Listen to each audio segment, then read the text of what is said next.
النهارده هعمل معاكم 3 مشروبات رمضانية، مش بس ينفعوا في رمضان ولكن ينفعوا في أي وقت تاني كمان. هنعمل كركديه بس هنضيف له إضافة تغير من طعمه شوية، وهنعمل قمر الدين وبرضه هنضيف له إضافة تجدد فيه، وبعدين هنعمل خشاف باللبن، ودي وصفة جديدة شوية ولكن طعمها جميل جدا جدا.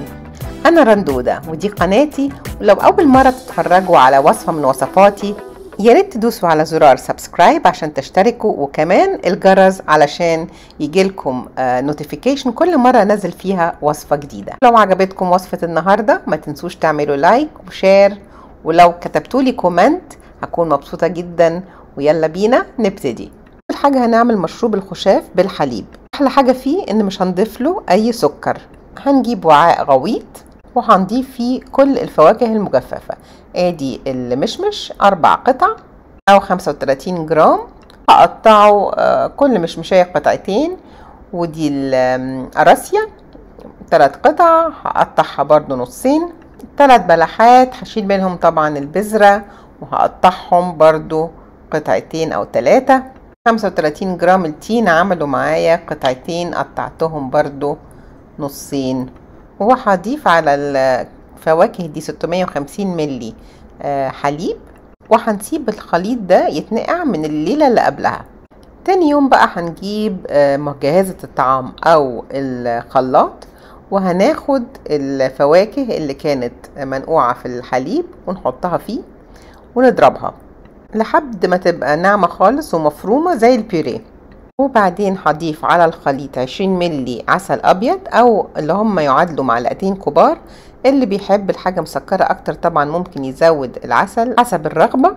بعد كده هنضيف نفس الحليب اللي كان منقوع فيه الفواكه المجففة، نخفقهم كلهم مع بعض لغاية لما يندمجوا. وهدخله بقى التلاجة عشان يبرد، طبعا بارد بيكون طعمه احلى.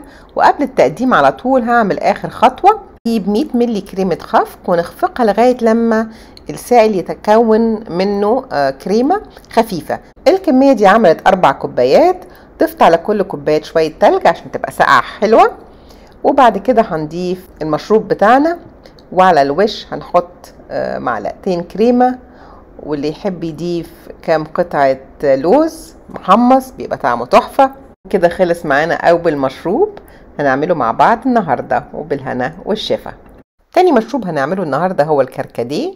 هنجهزه الأول بالطريقة التقليدية، وبعد كده هنضيف له إضافة سرية تغير من طعمه شوية. أول حاجة هنغسل الكركديه، مجرد بس إن احنا هنشطفه بشوية مية، بس مش هنكتر لأن واحنا بنشطفه الفايدة بتاعته واللون بتاعه والطعم بتاعه كله بينزل. أنا معايا 200 جرام كركديه، وهضيف عليهم مية مغلية بحيث إن احنا نغطي أوراق الكركديه تماما، وهسيبه منقوع من بالليل. لان ما بقدرش اغسل الكركديه كويس بحب اديله غلوه سريعه على النار. في المرحله دي كمان بضيف السكر. هو الكركديه الحقيقه بياخد سكر كتير. على 200 جرام كركديه ضفت 1.5 كوباية سكر، ولكن اضافه السكر الحقيقه ترجع تماما لاحنا بنحب المشروبات مسكره قد ايه. لازم ندوق ونظبط السكر على مزاجنا. ناخد الكركديه اللي نقعناه وغليناه وهنصفيه. احنا بنتعامل مع الكركديه ناخد بالنا ان احنا ما نوقعش منه على المفرش او على هدومنا، لان البقع بتاعته صعبة جدا انها تخرج من الحاجة. كده هيكون عندنا كركديه مركز. ممكن نخففه بمية او ممكن نسيبه مركز ونخففه بمية وقت التقديم. برضو درجة التركيز بتاعه حاجة ترجع لذوقنا الشخصي. الكركديه كمشروب رمضاني طبعا بيتقدم ساقع، فضروري نسيب له وقت في التلاجة عشان يبرد. لو حابين نجدد في طعم الكركديه ممكن نضيف له زبادي او زي ما بيقولوا في دول عربية تانية لبن. وهضيف كمان معلقة صغيرة مية ورد. على كوباية كركديه واحدة هضيف نص كوباية زبادي. هنضرب الزبادي مع الكركديه ومية الورد في الخلاط. الحقيقة إضافة الزبادي للكركديه اداله طابع قريب من طابع السموزي. بس كده خلص المشروب الرمضاني التاني. آخر مشروب هنعمله النهاردة هو القمر الدين، وهنضيف برضو عليه إضافة مختلفة.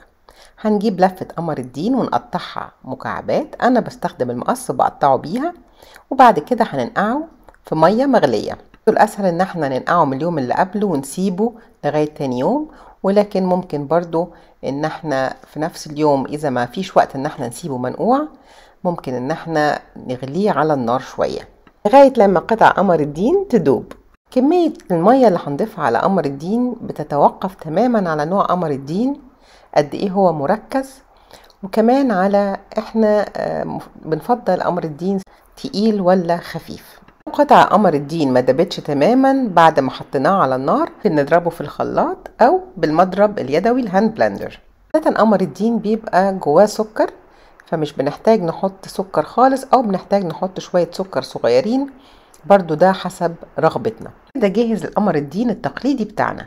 علشان بقى نضيف عليه نكهة جديدة، ممكن على لتر قمر الدين نضيف 100 ملي لبن جوز الهند. ولو حبينا نحلي قمر الدين ممكن نضيف له دبس تمر بيدي نكهة حلوة، او حتى عسل، او طبعا ممكن نضيف سكر. نضيف الاضافات دي برضو نديله ضربة كده في الخلاط، وخلاص كده خلص اخر مشروب لينا النهاردة، قمر الدين بلبن جوز الهند.